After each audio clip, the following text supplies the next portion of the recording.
So, good evening, ladies and gentlemen. I'm Issam Nassar. So, our today's topic is Palestine. We organized this program because our audience are keen to understand the Palestinian. In addition, as Professor Salimullah Khan also mentioned, that we have sympathy and support for the rights of Palestinian people. Today, we invited a distinguished scholar, Professor Issam Nassar, who has expertise on Palestine and the Middle East. So, the title of his today's lecture is Israeli Policies Towards Jerusalem, the Sheikh Jarrah issue in historical perspective. So, Professor Issam Nassar, a reputed historian, focuses on Middle Eastern history and also serves as co-editor of Jerusalem Quarterly. He is a professor of Middle East history at Illinois State University in the USA and the Dhaka Institute for Graduate Studies in Qatar. He engages in photo history, a relatively new genre in historical sciences.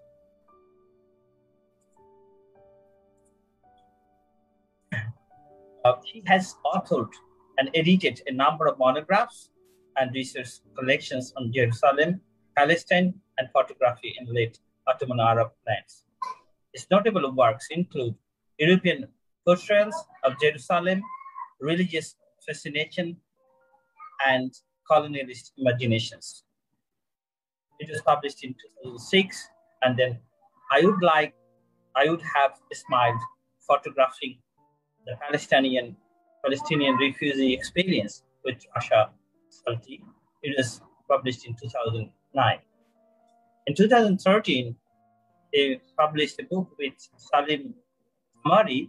The name of the book is Storyteller of Jerusalem, the Life and Times of Wasif Jawhariyyeh. So you can see that Professor Issam Nassar is a very informed scholar on the Middle East and Palestine. Not only that, he has lived experience because he is from Palestine. I'd like to inform Professor Issam Nassar that our audiences are not expert in Palestine, but they are very keen to know the long history of the crisis. Now, I would like to tell something about the Center for Advanced Theory. Center for Advanced Theory, it is founded in January 2016. It is a center of University of Liberal Arts Bangladesh, and we engaged in developing a critically active and intellectual community. The director of our center is Professor Salimullah Khan. So our center hopes to become a leading institution in the theoretical investigations in the field of liberal arts and human sciences. We provide facilities in advanced research in diverse areas of intellectual activities. Our program comprises 3 tiers of activity, that is supporting research, provide advanced teaching by means of workshops, seminars, public lectures, and colloquiums. We also edit research publications in the forms of monographs, occasional papers, journals, bulletins. So our works in addition aims to promoting a wide intercultural exchange in advanced research. Ever since its inception, the center is offering a series of thickly attended workshops and public lectures on contemporary themes. We host a visiting professor lecture series, which throws on an average a dozen of public lectures every year. So this is also a part of this visiting professor lecture series. We have so far has put out 2 academic series, that is occasional papers in theory, which we have published in 2016, and apostrophe working papers of the Center for Advanced Theory, and it is published in 2017. And now we are working on several book projects and research. Recently, we have published a book on, along with COVID, he was a filmmaker, and also he actively participated in the liberation war of Bangladesh.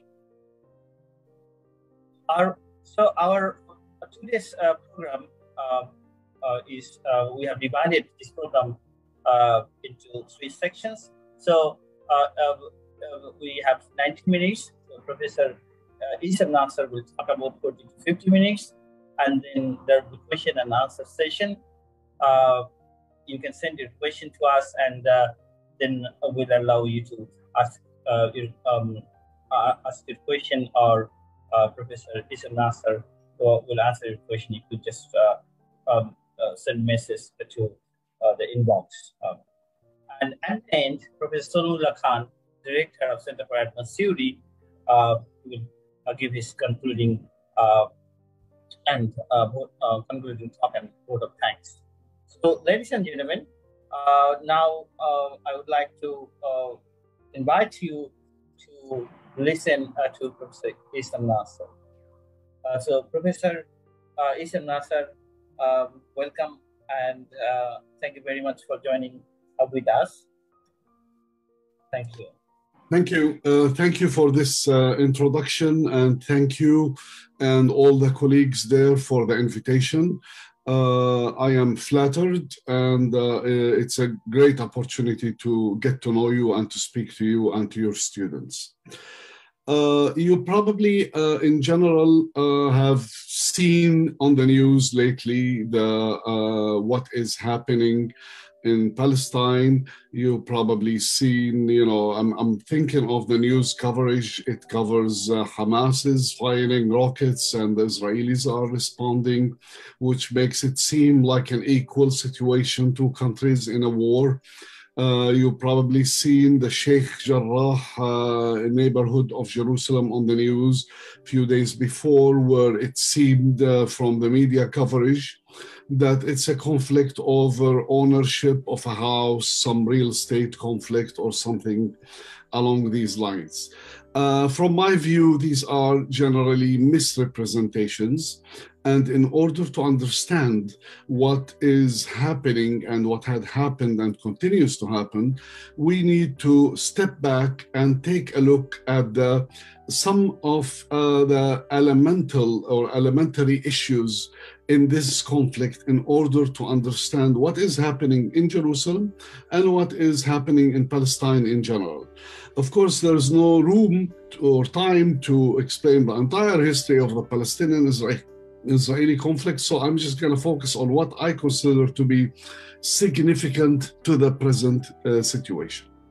Of course, Palestine, the question of Palestine today is also seen often by the media and the world and supporters of Palestine or supporters of the Israeli government as primarily an issue of states rather than an issue of colonial situation. Those who support Palestine are either coming from a perspective of human rights and international law, or coming from a perspective of religion, thinking that it's Jews versus Muslims. Again, these are issues that I will be challenging by going back to what I consider to be the root causes of this. And with the root causes, I am going to jump back. This will not be a historical, will be partly historical, but I'm not going to give you a comprehensive history here. But I have to jump back to some central points. The central point, I think, and that is once again now in the center of all the conflicts that are happening now, relates to the essence of what is known as the Zionist movement. This movement that led to the establishment of the State of Israel. Zionism was established in Europe as a reaction of some intellectual Jews to the European problem of anti-Semitism. At its core, is the idea that Jews constitute a nation, a national group, rather than simply a religious group.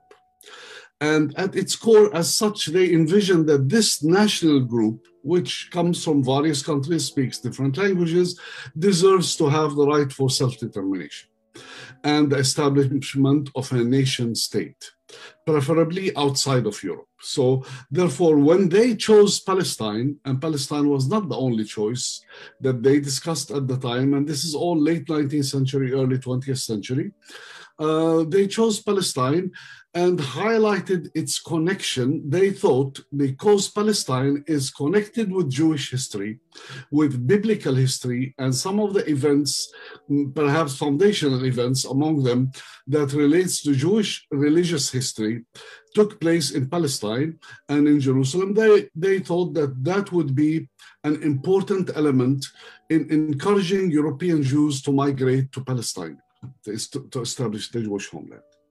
So this is one point. The second point is, in its nature, Zionism focused on the idea of Jews as one group, national group in this case, not necessarily religious.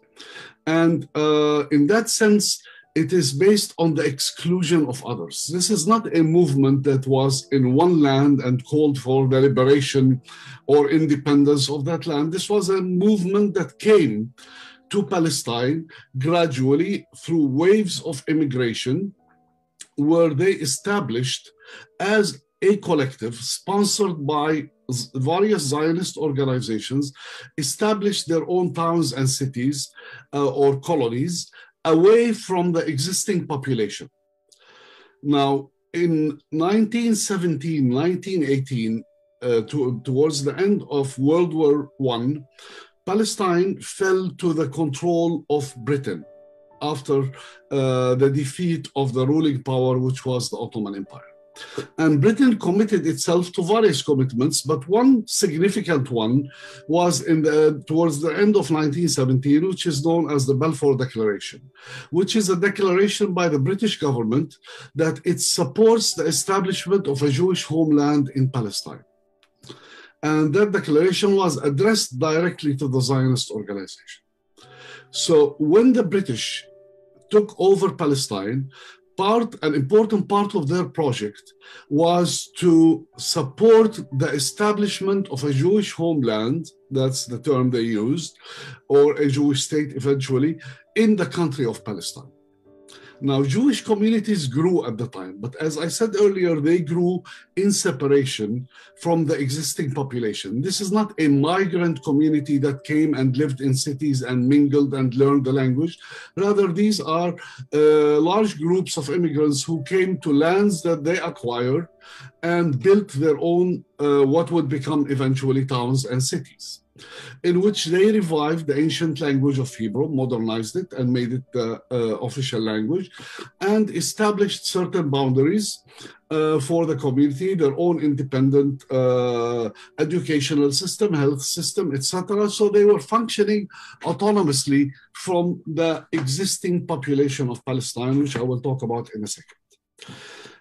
In the 1920s, when the settlements or these colonies started to employ Palestinian or non-Jewish or non-Zionist workers from the villages nearby those colonies, or we call them now settlements, there was a strong movement that emerged that called for what is known as the Hebrew labor. In fact, the leadership called on boycott for any Jewish person within that community that would hire a non-Jews to work on lands that is considered Jewish lands within these boundaries. And so there was initially, I bring this, that initially even the connection through labor was rejected. This was purely a Jewish project, a Zionist project for the Jews only. And eventually the population, Jewish population in Palestine, increased significantly that by the end of the British Mandate in 1948, or British colonial rule in Palestine in 1948, 1/3 of the population roughly was Jewish, living away from the rest of the community. And the rest of the community, which what we call today Palestinians, were diverse. They were Arabic speaking largely, although there were Armenian minorities, Greek-speaking minorities, but generally speaking, they were considered themselves Arabs, part of the greater Syrian region. They were Christians, they were Muslims. There were Jews who were Palestinians, not natives to the land. There were other religions, minority religions like Druze and Baha'is and others. So basically, the exclusion was not religious in the sense that we exclude Muslims only, or we exclude Druze only, or Christians, or what have you. It was generally, the Zionist project is a closed project that saw itself as representing a form of Jewish nationalism. In 1948, after the British left Palestine hastily, the state of Israel was established on 78% of historic Palestine.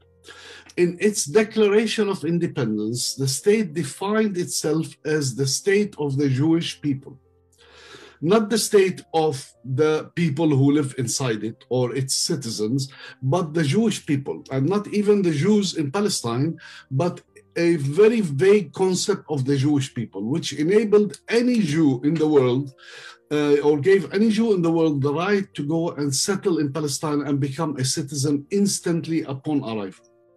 This happened at the time when non-Jews were excluded from the right to citizenship. And during and before and after its founding, the state had measures by which it expelled, or in the modern terminology, ethnically cleansed the territories it controlled from the Palestinians, basically creating the Palestinian refugee problem in the neighboring Arab countries and in the small parts of Palestine that remained under Arab control at the time. Those refugees, their numbers vary from some 800,000 to about 1 million, which at the time was roughly 70% of the Palestinian population of Palestine. The rest, very small number of Palestinians remained in the state of Israel, on what became to be the state of Israel, under military control, excluded from citizenship for the next roughly about 15 or 16 years. The refugees who left or were forced out were not allowed to return. And in the early 1950s, Israel issued a law called the Law of Return, which enabled legally any Jew in the world to land in Israel and become a citizen upon arrival.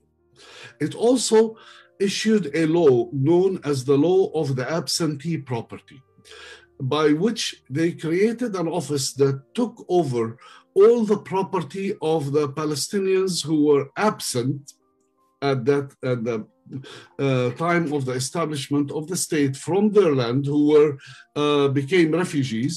And this is vast majority of the Palestinian lands and homes and towns, and to be held with this custodian who basically sold them or leased them to Zionist organization that established new towns and new colonies on those lands.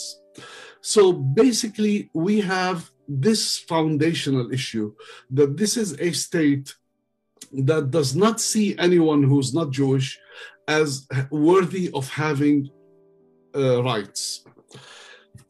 And it's a state that acquired the lands, the private property of others, did not enable them to reclaim it, and is basically using it, selling it, to establish exclusive Jewish communities. This is what we call the settlements these days, the Jewish settlements. Now, where does Jerusalem fit in this narrative? Jerusalem fits in this narrative to go back to the choice of Zionism to choose Palestine. Jerusalem plays a central role in the Jewish religious narrative. And therefore, Jerusalem is considered a holy city for Jews, as well as it is a holy city for Christians and for Muslims.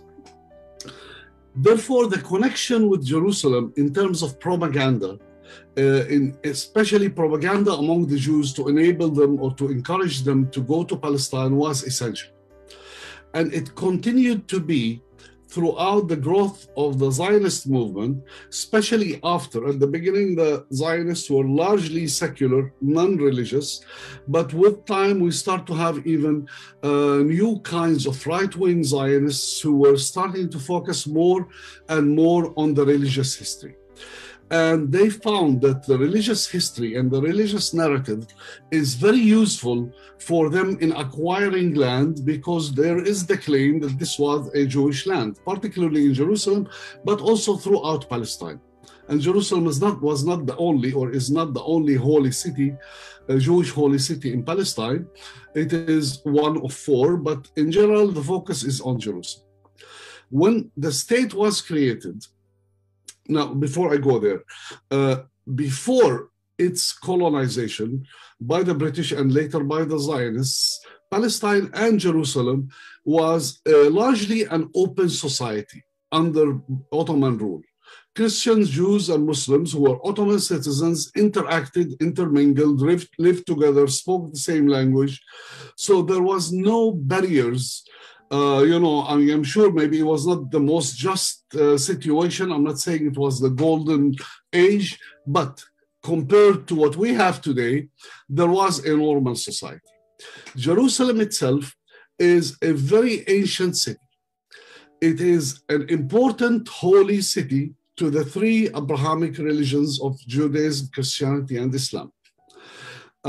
Still, its significance as a city is the fact that it is an inhabited urban space and has been for thousands of years, with some interruptions. We don't have time to get into that in the first, second century of our common era. But generally speaking, when we speak of a city, we are speaking of an urban center. We are speaking about markets. We are speaking about society. We are speaking about population, about structure, about traditions. This is what makes it a city. When we speak of holy sites, we are speaking of basically locations or artifacts that exist somewhere. People go on pilgrimage to empty places. They go on pilgrimage to rivers. They could go on pilgrimage to mountains. It is not connected. The holiness of the place is not connected with the fact that it is an inhabited place. In our case, as Palestinians, historically, this was our city as not just our city, it was the major city in Palestine, more or less the center of Palestine. Even in the Ottoman times, Palestine as a region was administratively referred to as the district of Jerusalem. So it is a central city in that sense. And the fact that it has religious holy sites for one religion or another does not diminish its importance and significance as a city at the end. However, in both European imagination, especially in the 19th century, judging by the writings of travelers, travel logs, travel writers, and by early photography of the city, we noticed that the focus was always on the archaeology of the city, on certain locations and their connections with the holy books. Primarily for those Europeans would be the Bible and the Torah, or the Old Testament and the New Testament, but also sometimes there are some references even to the Quran. But the city as a living, inhabited place was completely marginalized and rarely appeared, other than in some sarcastic remarks about how primitive the people who live there are, or in some cases as though they remind us of our ancestors, Abraham or King David or whatever, King Solomon, or any of those biblical characters that we can think of. So to come to to bring all this to the present, basically in 1948, in the war for Palestine, in which Palestine as a country disappeared and the state of Israel was created, and what's left of Palestine was placed for about a couple decades in the custody of two Arab states, Jordan and Egypt. The city of Jerusalem was partitioned. And the part that fell to the state of Israel was fully, almost fully, with exception of some families here and there, but fully Judaized. Palestinians were pushed out, and those who left were not allowed to return to their homes. About 30,000 Palestinians from the neighborhoods that fell to the Israeli control in 1948 were expelled from that part. However, in 1967, there was an Arab-Israeli war in which Israel occupied the rest of Palestine along with parts of the neighboring Arab countries of Syria, Jordan, and Egypt. So the Jerusalem and the whole Palestine fell to the control of Israel. The old city of Jerusalem, which was largely Arab and under Jordanian control, has the historic significance, basically. And from that point on, we had a clear Israeli policy in which basically there was a plan to, or not plan, Jerusalem was declared as the united capital of Israel. In fact, they even used the term eternal capital of Israel. There was a huge attempt to highlight the significance, Jewish significance of the city at the expense of the religious significance of the city to Muslims and to Christians as well. There was a big efforts to basically separate the city from the rest of the occupied territories inhabited by Palestinians. Jerusalemite Palestinians were granted certain limited rights, like the right of residency in the city, and a right that can be provoked at any time, and that distinguished them from the rest of the people in the occupied territories who were considered to be under military control and had different sort of laws and rights applied to them. In this process, there was always an attempt to expand Jewish presence in the city.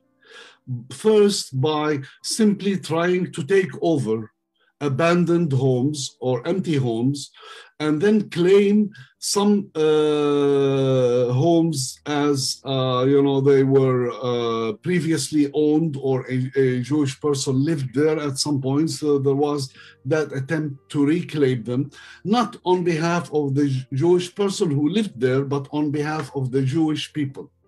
Those who claim are usually organized groups that are not related to, if there was an original owner, to an original owner in that sense. Jewish settlements, colonies, were built around the city, separating the city basically preventing the continuity of the Palestinian connection between the city and the other Palestinian areas surrounding it. So the city was, generally speaking, surrounded by Jewish settlements where the language is Hebrew. Non-Jews are not welcomed. So the Palestinians in the city were restricted to the core of the old city and the areas around it. While continuous attempts to take over various parts of the old city and the neighborhood around it was continued to take place, one house at the time, one place at the time. Now, by our current times, especially since the so-called peace process in the 1990s between the Palestine Liberation Organization and the State of Israel, which created pockets of Palestinian self-rule, Jerusalem was excluded from this, presumably for a period of 5 years, which should have ended in 1999, but they never ended. And the accords were supposed to prevent any changing in the status of Jerusalem during the interim 5-year period. Yet that part, since Jerusalem remained in Israeli hands, that part seemed to have to applied only to the Palestinians, but not to the Israelis. Israel continued to confiscate property, to take over property, to Judaize new neighborhoods, make them fully Jewish, expel non-Jews from their those neighborhoods, expel Palestinians, in other words, but also Armenian Palestinians. And so the process continued. And the aim at the end is to make Jerusalem a fully Jewish city. And that claim also reached holy places. From its occupation in 1967, Israel continued to take over holy sites of other religions, particularly holy sites relevant to Islam, also to Christianity, but since Islam and Judaism has a lot of shared history, and Muslim rule in Palestine historically honored prophets that are considered Jewish, like the tomb of King David, for example, or Prophet David, Nabi Dawood, was taken over. The tomb of Rachel, Rahil, was taken over. The process continued to reach even the most important mosque, considered the third holiest site of Islam for Islam in Jerusalem, which is Al-Aqsa Mosque, which, according to some narratives, is built on the remnants of the Jewish, or on the location of the Jewish temple that used to be there about more than 1,000 years before. So the threats basically were, the Zionist threats continued, and we started to see this change, especially under the rule of the extreme right-wing nationalists, and I would call the fascist, like the government of Netanyahu, that is a government of ideological colonial settlers, supported heavily by the United States. If not, a good deal of those settlers themselves came from the United States and settled in that land.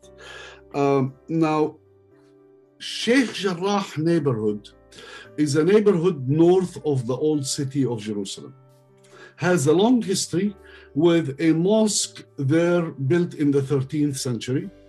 And it was a inhabited neighborhood, became prominent in the late 19th century, early 20th century, when notable leaders from the city, rich landlords and important figures, notables within the Ottoman political system, started to move out to that neighborhood and build their own homes outside of the historical old city of Jerusalem, which is a walled city, due to it was crowded, population growth.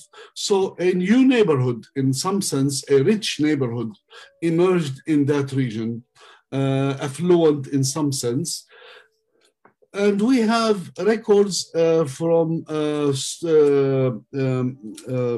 memoirs and diaries that talk about the growth of that neighborhood, the various celebrations that took place in that neighborhood. Jews used to go to that neighborhood because they believe there's a tomb for Simon the Just, or Shimon HaTzedek, as they call him, and have an annual picnic in which all people, this is in Ottoman times before Zionism, in which Muslims and Christians shared with them in that celebration, as used to be the case with all religious holidays in the city, regardless of the religion. Everyone participated. It was kind of city holidays in that sense. Now, after 1948, with the expulsion of Palestinians from what became Israel, the agency that is known as UNRWA, which stands for United Nations Works and Relief Agency for Palestine refugees in the Near East, which was put in charge of the Palestinian refugees, after the war, established in 49, 1950, I think, maybe, possibly. It was in accordance and agreement with the Jordanian government, the ruling power in East Jerusalem at the time. Some of those refugees were given lands in Sheikh Jarrah neighborhood to build their own homes, on the condition that they give us their give up their right to return to their homes, which are now located under Israeli control at the time, located under Israeli control. So by giving up their right to their original homes, they were given these lands, and the process of, and they started to build and they lived there. And in this process, there was paperwork that needed to be done. And the deeds for the property were in the working or in the works when in 1967, Israel occupied that part, the rest of Jerusalem and the rest of Palestine, and Jordanian control ended. And therefore, the paperwork never finished, basically. Still, those people continued to live there until at some point, someone came with a document that said that in these were lands owned by Jews, either in the 19th century or in the 20th century. There are some documents that I've seen that suggest that Jews leased or rented lands at some point, not owned, but it's debatable. Regardless, it's not debatable. I mean, it's clear in the eyes of the law, but we're not dealing with a just law. We're dealing with a law that basically gives priority to Jews. So basically, the Israeli courts decided that these are Jewish homes, and Jewish settlers started to move into these homes, kicking out Palestinians from their homes. And these settlers, this is not, again, about the private property. This is just saying that since a Jew once was there, then this is the property of the Jewish people. So it's not the great-grandson of the original owner, if there was an original owner, came to take over. And still, if we are to use that logic of people who owned or lived in certain lands at some point has the right, and they should have the right, to reclaim their lands, this should also apply to Palestinians. Those Palestinian Jerusalemites who are living under Israeli control have no right to reclaim their property that they lost in 1948 to the State of Israel. So the law is extremely selective in that sense. Now, the issue, to go back to Sheikh Jarrah, continued going back and forth to court until the court eventually gave the green light to settlers to come and take over all these homes and uproot more than 50 Palestinian families. In a very violent way, basically simply just a family moves in and pushes people out. And why is this important in the kind of spatial context? Because Sheikh Jarrah is the only area, along with some other area, but both are under threat, where the Palestinians live outside of the old city. It is the only area of growth in which the Palestinian growth can take place. If you kill that area, you basically Judaize the entire core of the city, and kept the Palestinians who are outside of the city, which is surrounded by Jewish settlements. And then there is the new wall that has been built in the last 20 years, continues to be built, that Palestinians refer to as the apartheid wall. So Sheikh Jarrah is the last nail in the coffin of Palestinian Arab presence in the city. And the way it's being taken over is basically a continuation of the very Zionist identity in the beginning of excluding the other and the same mentality that had the labor law, the Jewish labor only in the 1920s, which highlighted, no non-Jews are allowed in Jewish controlled areas. The same idea of ethnic cleansing and expulsion of the Palestinians after the state was created in 48.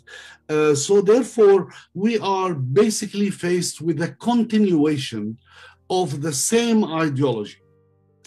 And that culminated in 2018, even in a official law, not that it was needed, but the Israeli parliament passed the Jewish nationality law, which basically considered or affirmed that the state of Israel is a Jewish state, and the rights of the Jewish is a national Jewish state, and the right of the Jews are more important and top the rights of others in general. So what happened in Sheikh Jarrah, aside from what happened in Gaza and the reactions of the Palestinians, basically brought us back beyond international law and call for a two-state solution and solidarity with Palestinians for various reasons, or looking at the issue as an issue of states that should solve their conflict in some way or another. It brought us back to the core element in Zionist ideology, clearly. And the reaction among the Palestinians was clear. For the first time, Palestinians inside Israel who became Israeli citizens at some point, Palestinians in Jerusalem who have a special status under Israeli law, Palestinians in the areas of the Palestinian Authority, be it in the West Bank or Gaza Strip, and Palestinian refugees abroad, all revolted for the first time as one. Usually each area has its own, each community has its own issues and deals with its own issues. But the issue became clearly an issue of the very existence of the Palestinians and their identity and their rights to exist as Palestinians. And in that sense, this unity was amazing in one sense, but it also highlights how severely the Palestinians feel they are under threat, and the issue is no longer peace between two states that one needs to be established, or some sort of international aid, or some sort of an international agreement. It brings us face to face with the essence of the issue. And in my view, if we are to deal with the question of Palestine, whether we go for two states, divide Palestine into Israeli state and a Palestinian state, we still need to face the fact that the Israeli state is an exclusive state that does not see everyone as equal. It's a state of certain group of people. Even if we have two states, we need to have two democratic states, two states that grants equal right to everyone. Or if we have one state, it should be that way, or in general. So we are, I think, at a historical juncture in which the entire question of Palestine is being re-articulated and going back to the beginnings. And I think with that, I will stop and enable you, welcome your questions and comments. Thank you.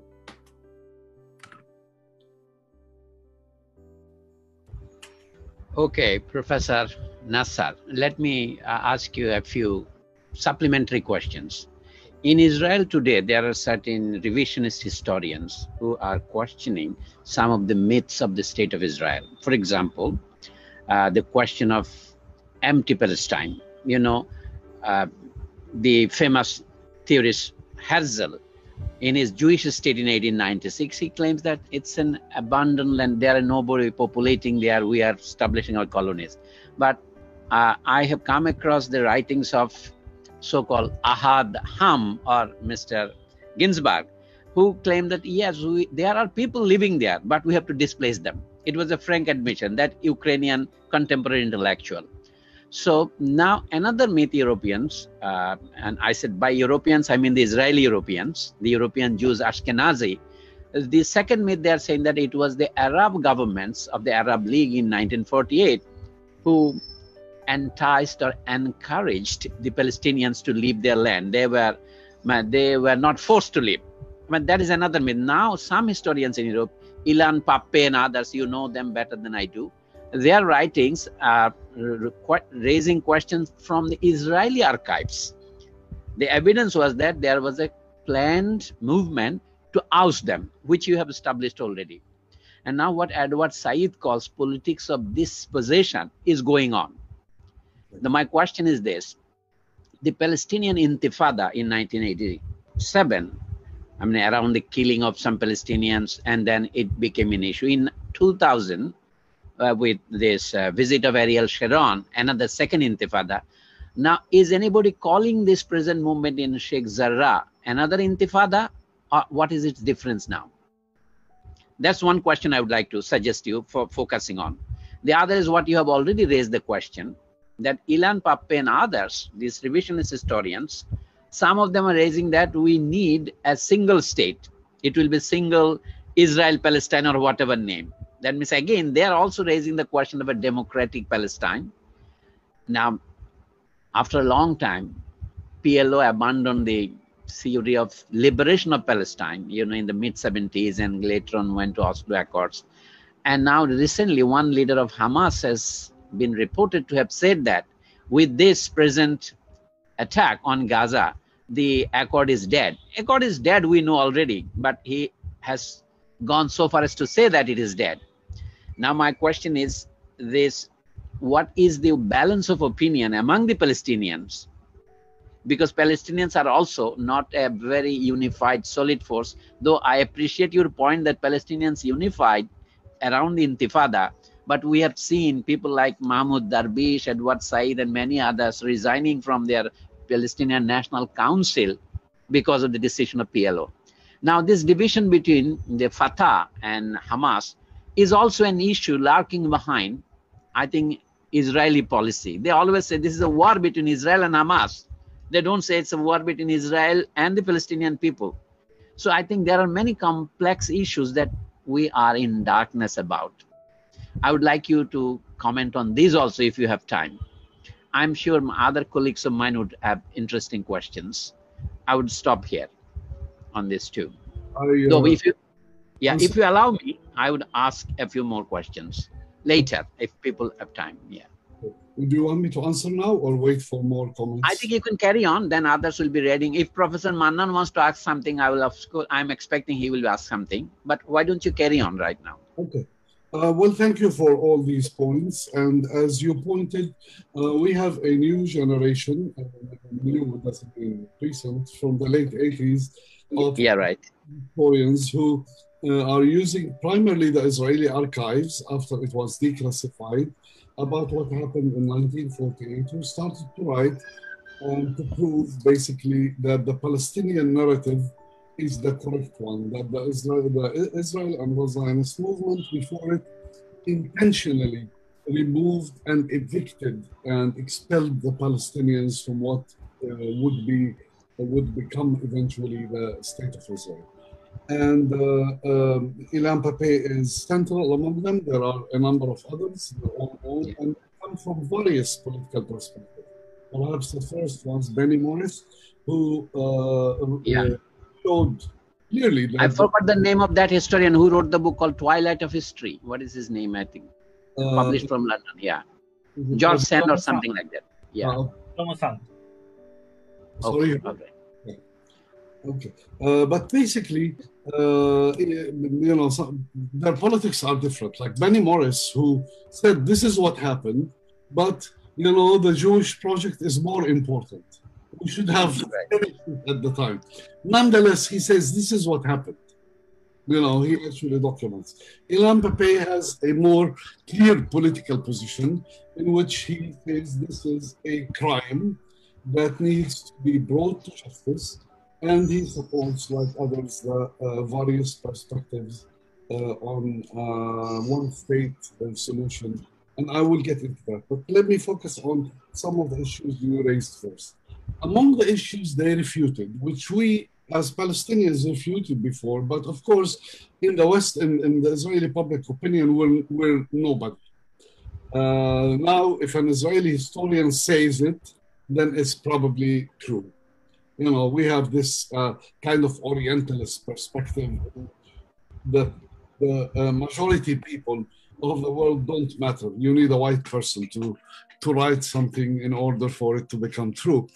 And they themselves refuted the propaganda or the myth that the Palestinians left in 1948 because Arab governments told them to do so. They were not able to document any single announcement by any single Arab leader, whether local or on the ground or a king or a president, who said that. On the contrary, they found evidence to the contrary, that there was a call for Palestinians not to leave their villages and their towns at the time. But it continues to be part of the propaganda. And you mentioned Ahad Ha'am, for example. Another propaganda in which the Zionist movement started with was this myth of a land without a people for a people without a land. Of course, the people of the land, as I tried to highlight in my talk originally, were seen as kind of outside of history. The land was more important as a holy land. And in the European consciousness, at least, they did not exist. Though, if we look at Palestine, and if we just look at the 19th century itself, had a significant growing economy, significant population, important trading cities from Jaffa to Jerusalem to Nablus to others. It was like Lebanon, like Syria, like Turkey, like, the rest of the Ottoman Empire was inhabited and has been continually inhabited for millennia, if not more. Now, the various intifadas always, as you pointed out, were provoked initially by an incident in which some Israeli, whether planned or not, did something, committed something, and then there was an official reaction by the Israeli government that is highly repressive and would lead to the intifada or to the revolt of the Palestinian population. And 87, the first intifada, was because a driver ran over some workers, Palestinian Israeli driver, killed Palestinian workers. And when the Israeli army came, instead of arresting the driver, they arrested the rest of the Palestinian workers that were there as witnesses. So that started the intifada. And the second intifada in 2000 was provoked by the visit of Ariel Sharon to the holiest Muslim shrine in Jerusalem, Al-Aqsa Mosque. And he did not just go on a visit on his own. He went with, I forgot the number, but I would easily think 2,000 troops, shot everyone that was around, and it provoked the reaction. What we have today is similar. However, I would not yet call it an intifada. I would call it, at least the Palestinian media is referring to it as they use the word habba, which means kind of emergence of a movement, rather than an intifada, a continuous revolt in some sense, primarily because no political leadership emerged out of this. It's still, the leadership is on the ground in different areas, facing their own issues and trying to create support. There is an absence of Palestinian leadership because the PLO itself and what became of it, the Palestinian Authority, is largely, with its headquarters in Ramallah and its president Mahmoud Abbas, were largely silent on the issue. I mean, of course, there were some complaints, some diplomatic activity, but largely silent because they don't want to be, because they claim they're committed to the agreements and they want to negotiate. Whatever their rhetoric is, they are not in a position to be in leadership. And Hamas, which is the movement established after the first intifada, yes, against Israel and the liberation of Palestine, but it is also a movement that was established to oppose the ideology of the PLO at the time, the Palestine Liberation Organization, which called for the establishment of a secular democratic state. This is a movement that wanted to build an Islamic state in Palestine. So ideologically, they're different, and Hamas never joined the PLO for various reasons, some on the side of Hamas, some on the side of the PLO. But Hamas eventually got elected in 2006, and the world went against it, and eventually Hamas took control of Gaza in the name of its victory, and the rest of the Palestinian pockets under the Palestinian Authority in the West Bank remained under the control of the other strong movement in Palestine, which is Fatah. Now, Hamas jumped, I think, I mean, I might have issues with, we had this what seems to be a beginning of intifada, of a mass movement in some sense around the issue of Sheikh Jarrah and Jerusalem in general, the Old City and the Al-Aqsa Mosque. But then Hamas got into the picture militarily. And although this is the first time that Israel actually on its side decided to stop the bombing and to ask for a truce and to reevaluate, so there is an element of success for Hamas. They call it a victory, but I wouldn't call it a victory, the destruction of homes and the killing of people, and especially that it did not yet change the situation. Gaza is still besieged by Israel. People don't have the rights, the right to travel, the right to enter, to go back and forth, the security, the electricity, the fishing rights, etc., all these things. But by entering the game, Hamas became a lot more popular, because at these times of anger among Palestinians, it kind of gave them hope that there was some success. Yet my fear personally is that it marginalized the issue of Jerusalem, which is at the core of the issue, because at this point now we're all talking about ceasefire and war as if it's a war between two states, equivalent, war between Hamas and Israel. My fear as a Jerusalemite, I'm concerned with the whole issue, is that there is that danger, and I'm afraid I might be right.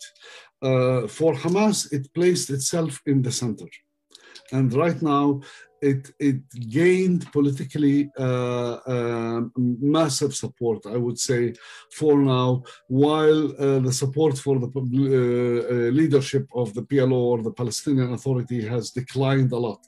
So there is an internal Palestinian game, I suppose, that is being played in this level. But of course, I am not condemning Hamas fully, because at the end of the day, this is their view of how they want to resist. Maybe it was not, in my perspective, the best timing, but if you know what's happening in Gaza and how this small territory, overcrowded territory, is besieged, closed, does not have basic resources, everything is controlled by Israel, you can also understand, in fact, you would question, why have they been silent for so long? Why haven't they revolted before? So I understand that issue. On the one state, two states solution, I think the general Palestinian opinion, especially at the beginning of the peace process and after the first Intifada, was more accepting of the idea of two states. People were tired. They wanted, even if it's partial, they envisioned the two states to be, sovereignty for the Palestinians, but the ability of Palestinians to visit, go back to their ancestral homes, possibly open borders, peaceful coexistence. That all has been dashed in the last 20 years. And support for that idea internationally and locally has diminished significantly. However, if we are to go for the one-state solution that is proposed, we are already in one-state solution. Israel controls everything, and the one state is the Zionist state, the exclusive Jewish state. What we need is, if it's a one-state solution, it is important to de-Zionize the state. that it will be a state for all its citizens, and we revisit the privileges given to some at the expense of others. And we have examples in South Africa where the process worked, but has not been as smooth, and there continues to be, issues. We have various other examples, but there is a need. If it's not enough to say one state, what is needed is to highlight that we are talking about one state of its citizens with equal rights, with the rights of the Palestinians to claim their homes, to return from the refugee camps to live there as citizens, equality, there are details, whether it should be, binational, different schooling systems, whatever it is, these are issues we'll deal with. But basically, if we just say one state, we're not saying anything different than what we have today. And this is not what Ilan Pape says, but I just want to warn that people sometimes out of frustration say one state without really thinking much of what does it mean. Thank you. The reason I raised this question is because most recently, the US President Joe Biden is again raising the question of two-state solution as the only solution. Of course, looks like at most a repetition of what Clinton tried to do as the two-state solution. So it is not raising much. My next question would be, after other people ask, is about the United States policy. The atmosphere of public opinion within the US now. We see that some senators or some congressmen and women, they are raising at least questions of sympathy. Some MP in Ireland and many others are raising questions. I think international public opinion is also influenced by this event, apart from what is happening inside Palestine and also inside Israel. We don't have time enough to discuss everything. The difference, if any, between the Ashkenazi, Sephardim, and what you call them, the Eastern Jews, I forgot the word, they are Ella Shohat in the United States is a great professor who takes this question of the Menahim or Menazim. I can't pronounce the Hebrew word correctly. So this is an issue that we probably discuss. Now I would like you to next see that what is happening to US policy.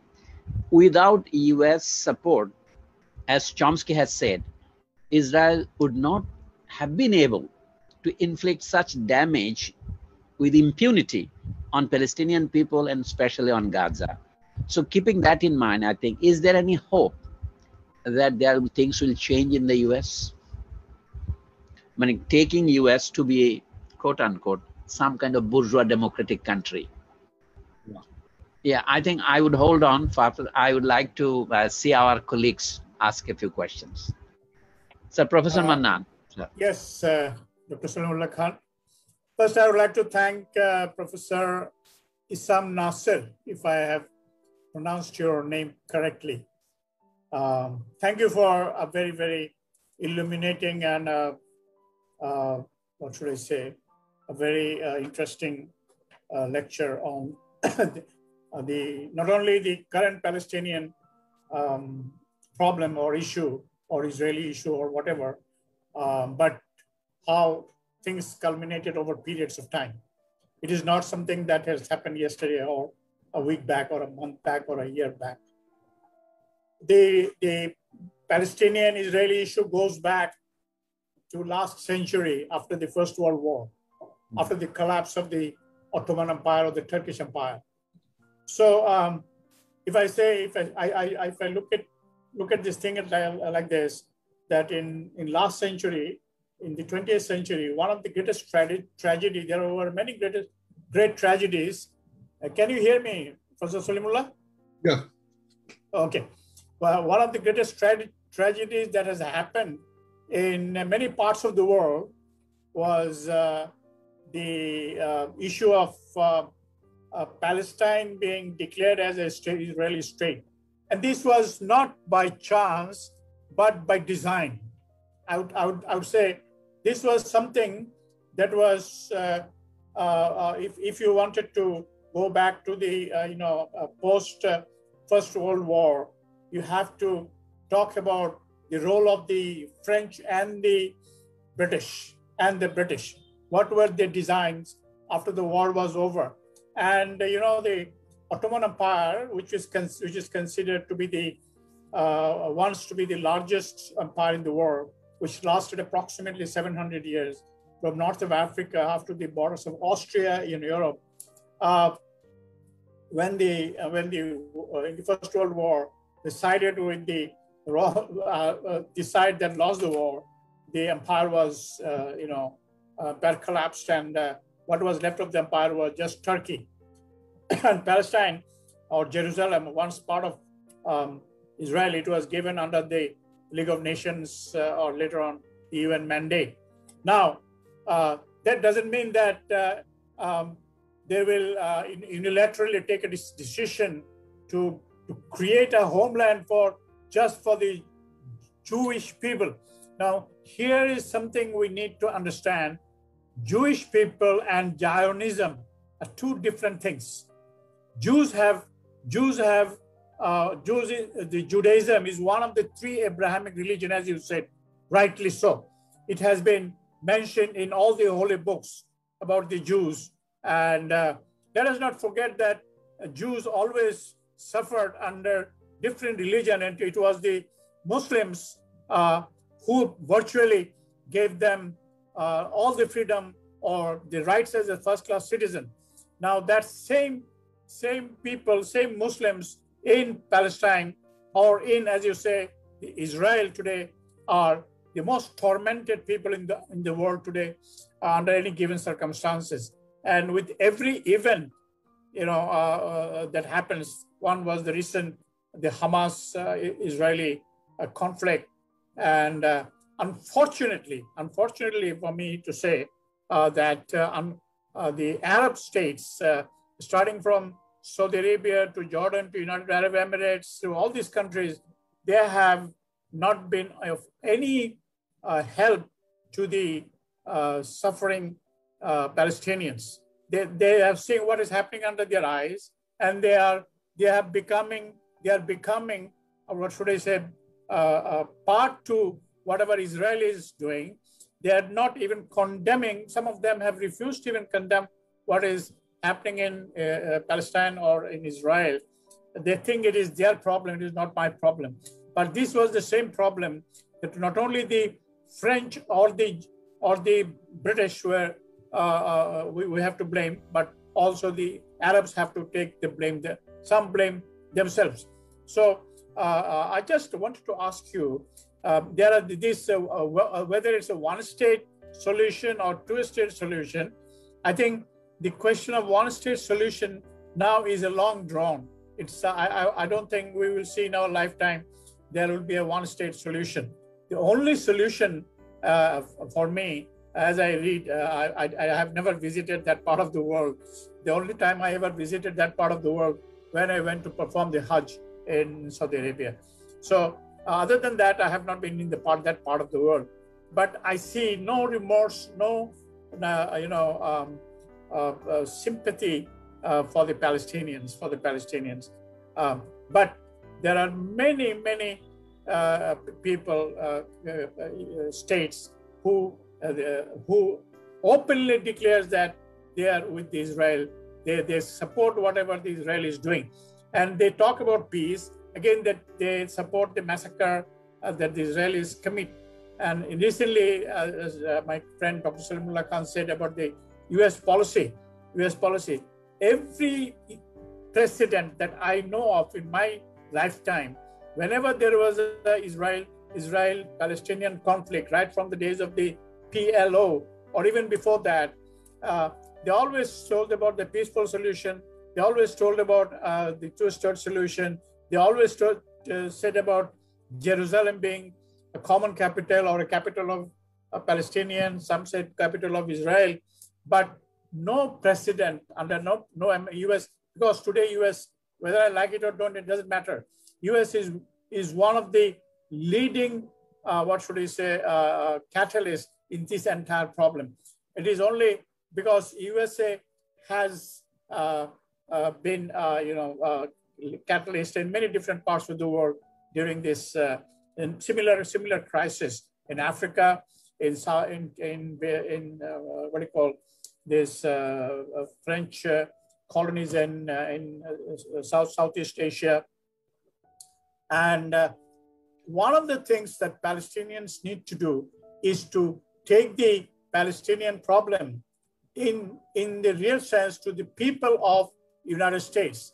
As you may remember, America fought in Vietnam for years together, but the Vietnamese issue, when only it was taken to the homes of the people by virtue of the modern technology, modern media, that people realized what was happening in Vietnam and what was America doing in Vietnam. Even most of them, because I studied in USA, I have lived in USA, I had a roommate who fought for the US Army in Vietnam.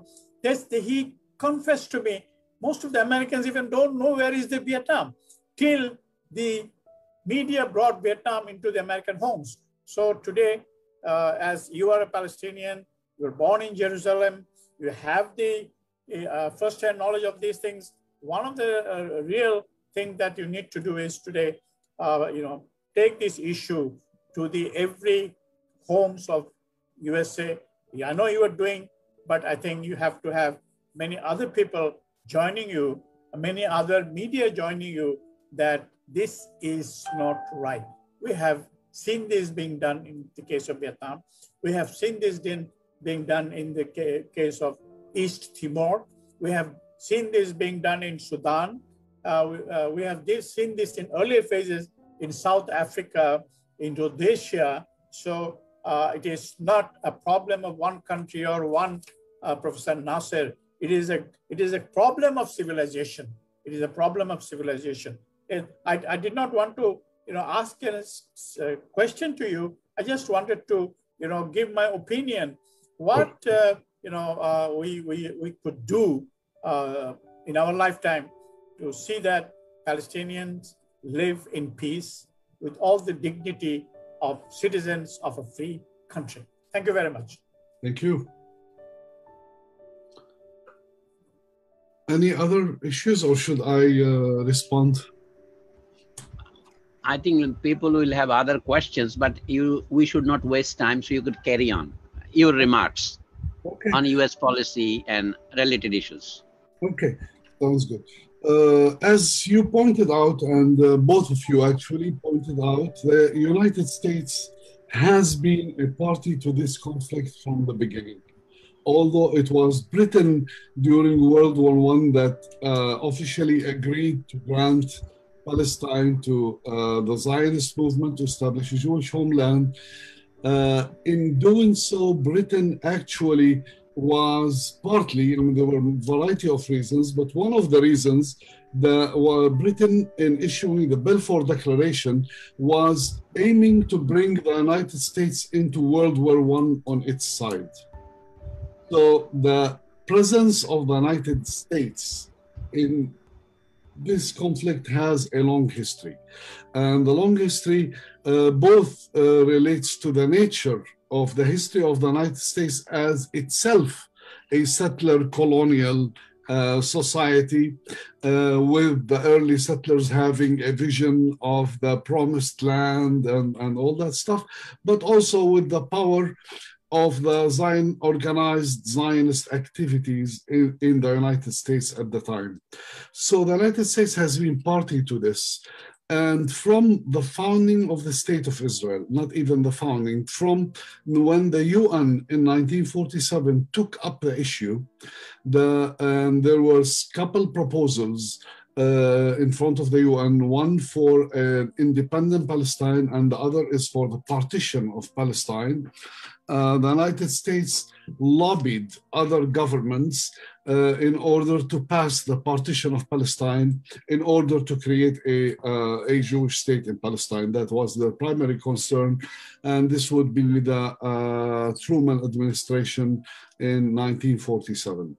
And as pointed out, the United States continued, especially more so after 1967, to see the State of Israel as an important asset in the region, perhaps partly for fighting communism at the time in the Cold War, perhaps, for other regional interests, including oil. And of course, an important element of that is not just the historical imagination of the United States and a new form of Zionist Christianity that views the state of Israel as a fulfillment of the Bible. I don't have time to get into that, but this is not formal official Christianity. This is a particularly American phenomenon that we see here, but also with the power of the economic power and political and lobbying power of the pro-Israel Zionist groups in this country. And I think me too, in my lifetime, in the US, throughout all my memory, going back to President Carter, I think, through Reagan, Bush, etc., I think the mantra I always heard is the US is committed for the security of Israel. This is something that is being repeated over and over again. Yes, lately we start to hear the peaceful coexistence and Palestine, there's some other lip service, but in reality, without the economic and military support that Israel gets from the United States, Israel could not continue what it's doing. In fact, Israel might not even continue to exist as it is right now in some sense.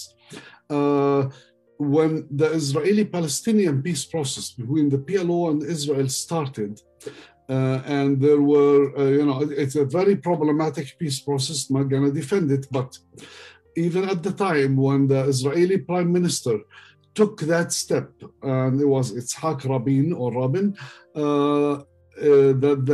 the pro-Israel lobby was against it and was lobbying hard against it. The reaction within the official ranks of the Congress mostly was very negative towards this, despite the fact that the US President Clinton at the time was invested in it.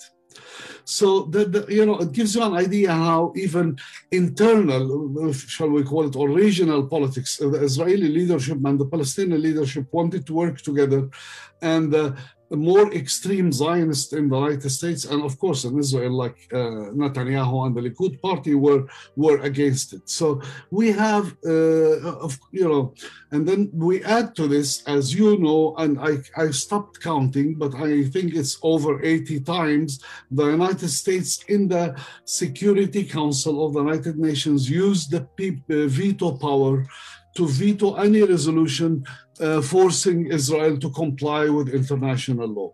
So we have clearly the United States is on the side of Israel, even though there's lip service occasionally. There are changes, however.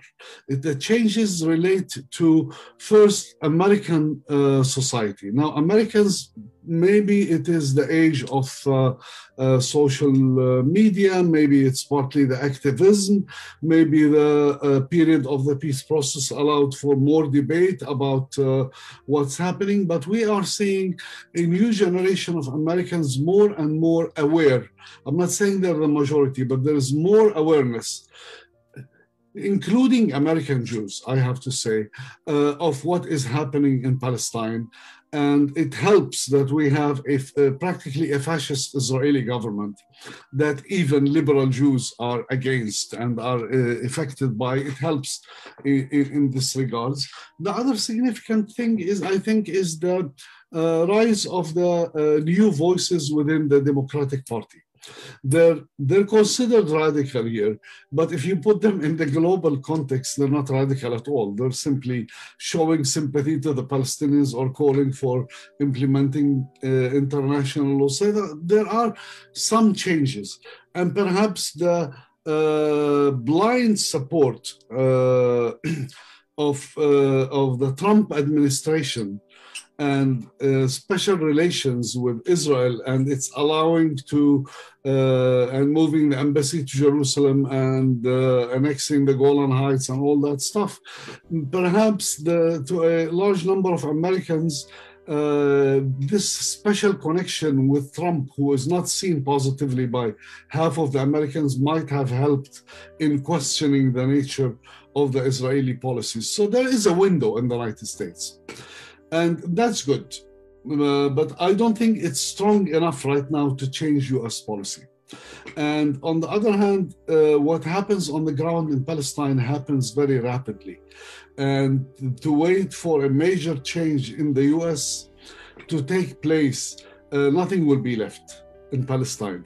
So we cannot just, it's great and we need to do more.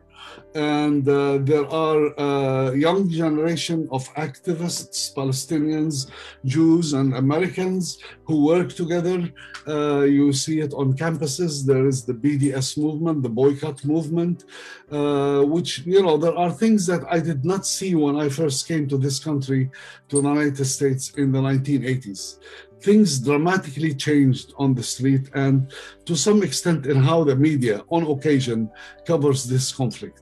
But it's not enough, I think, because now what's happening is the world itself is changing. While we have some significant changes in the United States, we are seeing countries that historically were on the side of the Palestinians moving fully to the extreme right-wing Zionist positions, like India, for example, or like Brazil, or like Hungary, or a number of other countries. So, the international balance of power is shifting in a variety of ways. And if we add the new countries that normalized their relations with Israel, especially United Arab Emirates and Bahrain, and a number of others, those countries, at least in the case of the United Arab Emirates, what we're seeing is basically siding with Israel. Nothing comes out of the media of that country unless it's critical of the Palestinians. I know Egypt had peace accords with Israel from the late 1970s, Jordan from the early 90s, but the Egyptian population and the Jordanian population, the Egyptian media, or Jordanian media did not side with Israel, did not prevent public support for the Palestinians the way it's happening with the new countries that opened up relations with Israel. They seem to have shifted from one side completely to the other, perhaps under the pressure from the Trump administration for their own interest, whatever it is completely unfortunate. Now, on the other question that Professor Manan asked, I mean, there were all sorts of comments, but it enables me to go a little back to the history. I think one important point he raised, it was the role of the French and the British. The French and the British had ambitions in the Ottoman Empire all along when it existed, and throughout the 19th century they were the colonial powers par excellence worldwide. I mean, there were others, but they were the colonial powers. And Russia, in our case, the case of the Ottoman Empire, there was also the Russian Empire. And the Russian Empire had serious ambitions within the Ottoman Empire for a variety of reasons. One of them is control of the Black Sea and access to the Mediterranean through the Dardanelles, and also the historic significance of Istanbul, formerly Constantinople, capital of Eastern Christianity, etc. So there was a conflict in the 19th century between these countries, and that conflict led to certain balance that enabled the Ottomans to survive. But with World War I, both the British and the French and the Russian along had ambitions in dividing the Ottoman Empire. The problem appeared with Palestine because they all made a claim over Palestine based on some sort of religious history and affiliation. And when the British sorry, the French said Palestine, we are the Christian nation and Palestine is important for Christian history. We want to control it. The Russians said it is important for Christian history and it is important particularly to the Orthodox Christian history, not to the French Catholics. So there was a conflict over who takes over Palestine. When the French and the British decided to negotiate in 1916 what became known as the Sykes-Picot, the division or partition of the Ottoman Empire among themselves. So Palestine was left out because it was impossible to agree among these countries. Each had its own claim in some sense. And that's when the Balfour Declaration comes into the picture. The British, in the debate over who owns Christian sites in Palestine or who should be the guardian of Palestine for its Christian history, was more apparent between Catholic France and Orthodox Russia. And the British in that, as a Protestant nation, had no place, basically. To start with, Protestantism is against icons and, locations. And so it's a different story. But then there was this window of opportunity, that there was the Zionist movement that wanted as a Jewish homeland. So the British had the window that we want Palestine, not for us, but to sponsor a Jewish project.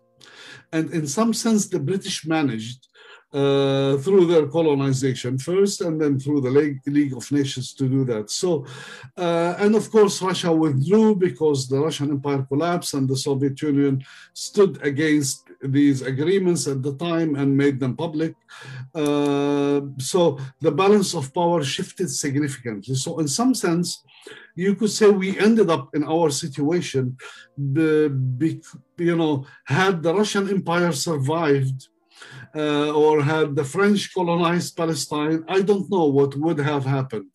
But unfortunately, events moved in such a way where the British, with support of the Arab Revolt, which was another commitment that the British made to Arab independence.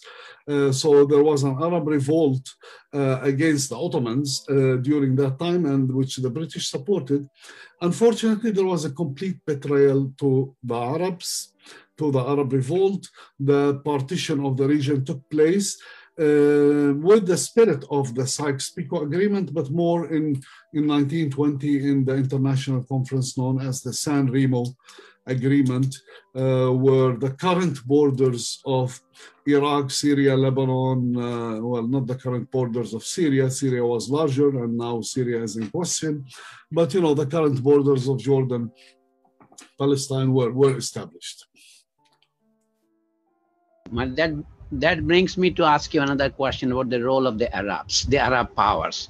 So just pardon me to interrupt for 30 seconds. Let me share with you a little cartoon that I see today is here. Mm-hmm. As you can see, these Arab powers are now carrying the Israeli burden. So I think this is something, I got in today's one of the websites. Yeah. So Netanyahu is riding on the shoulders of 4 Arab princes, maybe one from UAE, one from Saudi Arabia, one from Jordan. So Sharif Hussain and his family. So in a day, well, Ariel Sharon was in 1982 during the invasion of Lebanon was saying they can go to Palestine. So where is Palestine? Well, east of Jordan River. They could go to Jordan. So these are well-known histories. Unfortunately, we are running out of time. I'm sure our colleagues have many questions to ask. It has been very enlightening to listen to you. So I was only saying that the role of the Arab sultans, I say sultans in a metaphorical sense, Arabia without sultans is another condition, like America without fascism is another condition. So US is, everybody knows US is a democratic power, but the mode of power, I would agree with those who call it a kind of a modern form of fascism. But it is a very subtle form of fascism. Some people say, I was reading a poem published this past month in Monthly Review, where the poet says that in the US, in this time, socialist is an insult and official murderers thrive. I think In the US, this is the situation. So I'm not putting any kind of romantic hope on a change in the US. What I say is that during the Vietnam War, though the battle was lost or won, the war was lost or won on the Vietnam War front, but the public opinion in US campuses did matter. So I think I'm not banking everything, not all eggs in the US basket. But US, as you have already pointed out, is the most important catalyst in holding. So an untoward question to you.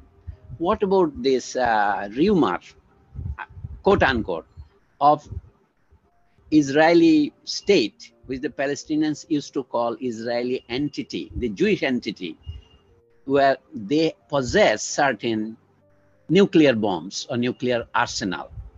I say that quoting with a reference to Fidel Castro's autobiography published in 2006 with Ignacio Ramonet, a professor in Paris. That book says that in 1975, when the Cubans were in Angola, South African army threatened the Cubans with the use of nuclear warheads, which were given to them by Israel. Now, later on, when after the end of apartheid, Fidel Castro himself is saying in his book that I asked Nelson Mandela what happened to those nuclear warheads that Israel gave to you. Mandela says, my goodness, he swear by God, I don't know where they are because the army never told me. He was the president then. So I do not know what is the situation and what kind of use they may have, these weapons. And another issue, I would like to finish with this. This Israeli clamor about the nuclear facilities being built up in Iran. What role is Iran playing in this Palestinian conflict today? I mean, why the Israelis are making such a hue and cry about Iran? They know nuclear weapons cannot be used against anybody on a world scale. So what is the significance of, let us say, Iran possessing means of producing, or what is they call, improving their nuclear capacity? This remains a question because everybody, France, Britain, Germany, everybody is now using 80%, more than 80% of their electricity by using nuclear fuel. But then why it is so wrong for Iranis to do this? And the real threat Israel is posing, I would say, dismantle the peace, whatever exists today, this armed peace in the Middle East. I don't know whether you have something to say about this. I will conclude with this and thanking you. I may not come back again. So please take this as my tribute to your lecture tonight in Dhaka. Thank you. Yeah. Do I get to comment or we are done? Sorry, you're muted. I want to listen to you before we finish. Let us, Russell, I plead for 5 minutes. Yes. Okay, you raised all sorts of issues that I don't know if I can comment on. Of course, solidarity with Palestine within the American public opinion is important, and I hope there will be more. I agree with you on your view of the political system now in the United States, and especially the role of the ideologies and the shift of the Republican Party mostly, but also segments of the Democratic Party into white supremacist fascism, I think. And I also agree with you on the role of some Arab countries. We might differ on this country or that country, but I think the lesson we learn as Palestinians today, whether it's Iran or Arab countries or Turkey, is that in the realm of state relations, we are being used as by countries for their own interests, and their own interests or the interests of their rulers are not necessarily the interests of the people or in line with the feelings of the people. I think, Jordan is in a different position than the United Arab Emirates, might have had some reasons to sign a peace agreement, but it's a very cold peace agreement, not welcomed by the public. I don't understand even why some countries in the Gulf need to sign such agreement. They are so rich and they don't need, and their relationship, they have bases for the United States there.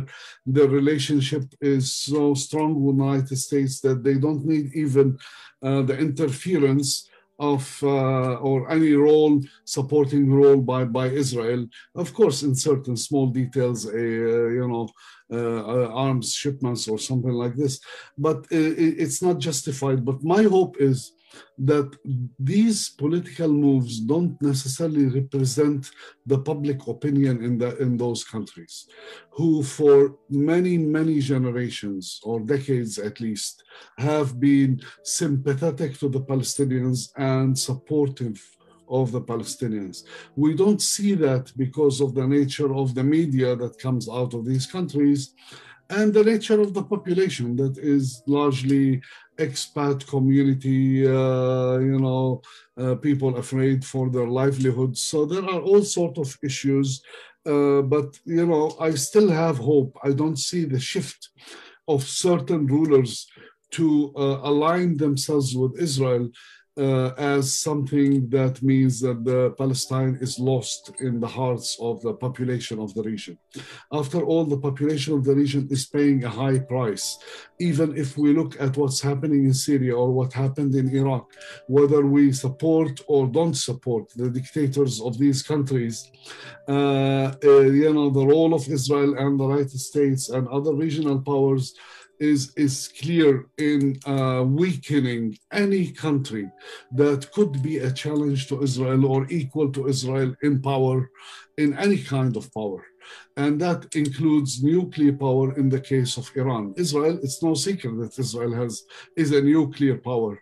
And Israel wants to maintain clearly its supremacy in the region, military supremacy and nuclear supremacy. So whether we like the Iranian regime or we don't like the Iranian regime, whether it's Iran or in the future any other country, Israel will not welcome any competition in that sense.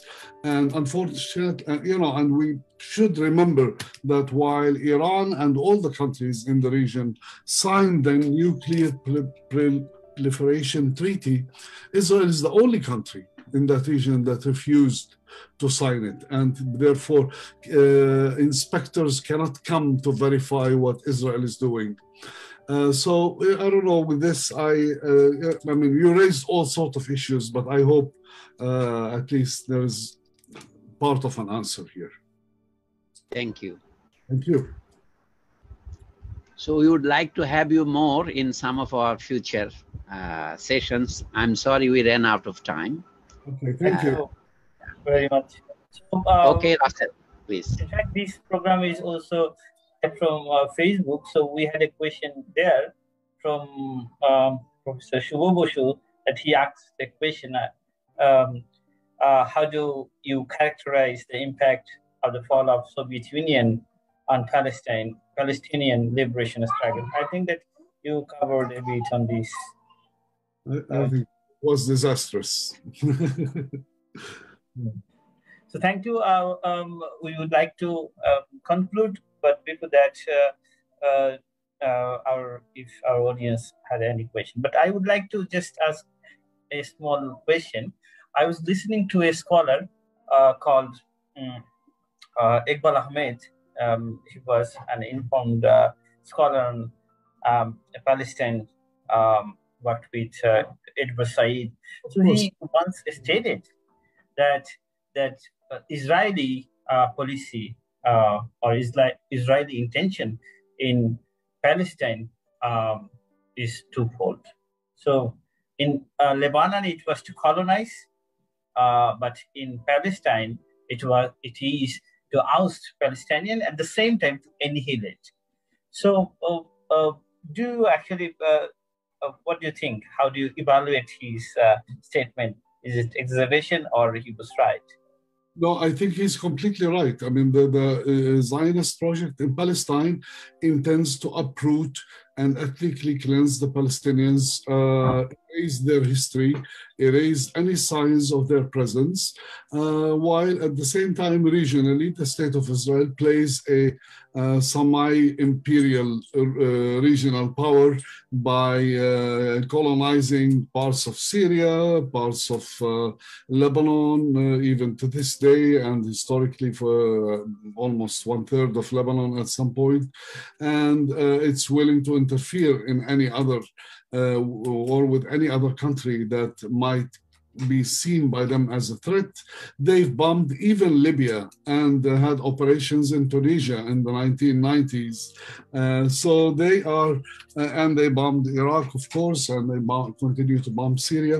So yeah, I think it's two, you know, I mean, it's the same ideology, but they know that their presence in Palestine as a implant by European powers, the British and now the Americans, is not legitimate. Therefore, they need to be continuously powerful. This is part of the Zionist ideology from the beginning.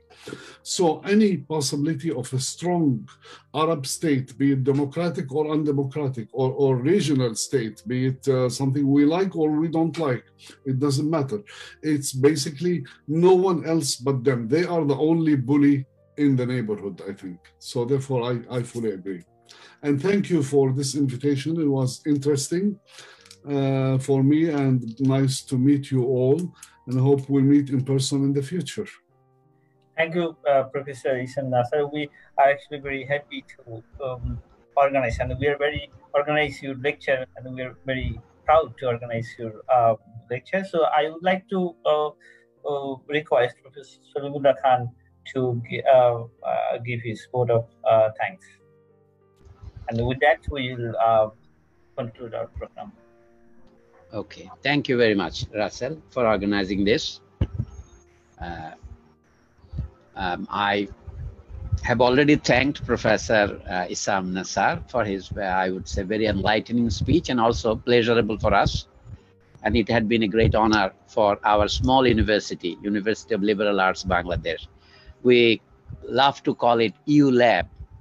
I would only add to this that this is a question for the future, not for today. I will leave it as today. About your own experience in the United States, being a Palestinian and facing your student community. Because I myself was a teacher for 12 years in various US universities, the State University of New York and City University of New York. I found, I'm sorry to say, in working class colleges, a very strong pro-Israeli stand. I used to teach in small colleges, New York College of Labor, Staten Island College, and other places, including New School for Social Research, which is known as a Jewish university.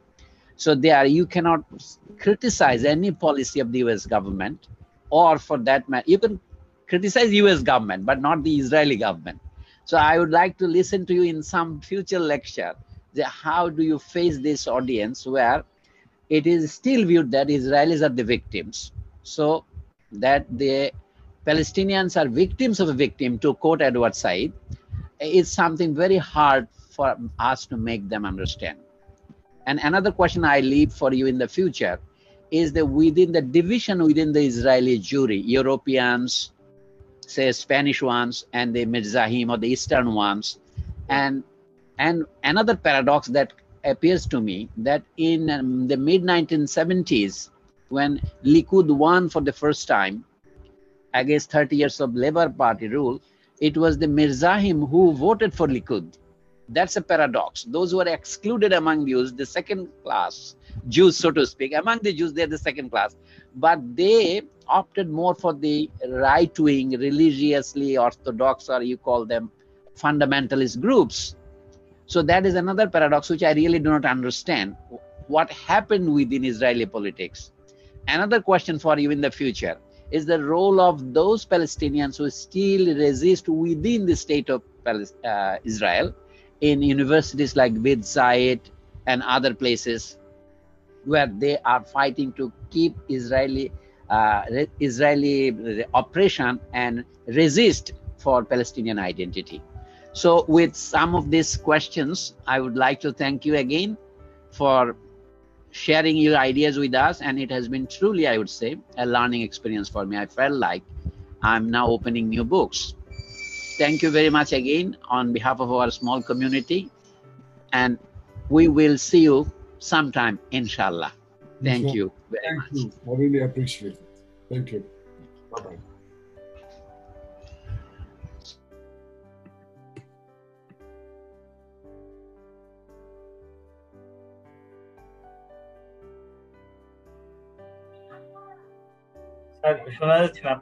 Thank you, sir. Professor Mannan, I would like to especially thank you, sir. And all our colleagues who have helped, IT desk included, and the credit goes to Azizul Russell. Thank you, sir.